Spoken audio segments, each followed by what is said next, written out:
Greetings on behalf of the Calgary Jewish Federation, and thanks for the opportunity to share a few words of Torah with you. In 2 weeks or so, we will celebrate the holiday of Shavuot, the anniversary of the revelation at Mount Sinai, the giving of the Ten Commandments, and a celebration of our Torah. Aside from more cheesecake, please, the phrase most closely associated with Shavuot is Na'aseh v'nishma, we will do and we will listen, reflecting the idea that we, as a Jewish people, were willing to commit ourselves to godly ways before needing to fully understand exactly what that meant. But the truth is, the phrase Na'aseh v'nishma occurs in the text a full 4 chapters after the Ten Commandments, and the subject of the phrase is not the Ten Commandments or the Torah as a whole, but something referred to as Sefer HaBrit, the Book of the Covenant. Our tradition has different opinions as to what the Sefer HaBrit was. The 13th century commentator Chizkuni cites an explanation that I find very compelling, based on the text in this week's Torah portion of Behar Bechukotai. This week's portion, at the very end of Leviticus, opens with, "And the Lord spoke to Moses at Mount Sinai, saying," and closes with, "These are the commandments which the Lord commanded Moses for the children of Israel in Mount Sinai."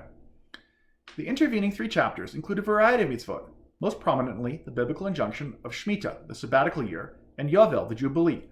the requirement to extend charity to the destitute, and the prohibition of charging interest on personal loans. It also includes a tochacha, an admonition and warning of the national consequence and lack of divine protection that will befall the people if they fail to observe these important mitzvot.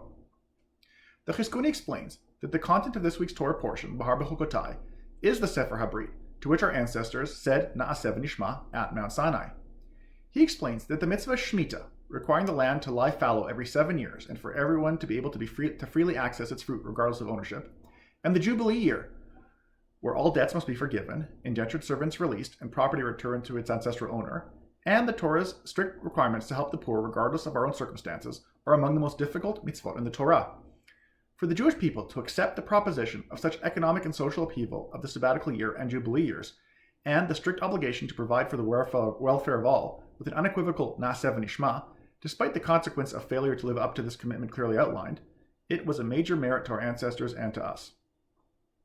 Now, perhaps more than any time in recent history, we can appreciate what the upheaval of the sabbatical, Shemitah, and Jubilee years were like for our ancestors. The abrupt cessation of most economic activity, the rapid shifting of business success and personal circumstance, so many challenges in the present, and so much uncertainty about what the future will bring. In these trying times, we must remember the key verse of the passage. And if your brother shall become impoverished and reaches out to you, you shall strengthen him, and as a resident of your community he shall live. Now, perhaps more than any time in recent history, we can appreciate the imperative to come together as a community, to reach out to each other and to help in any way we can, as individuals and through our many fine community organizations that are on the front lines doing their good work in these trying times. On behalf of the Calgary Jewish Federation, stay healthy and safe, and Shabbat Shalom.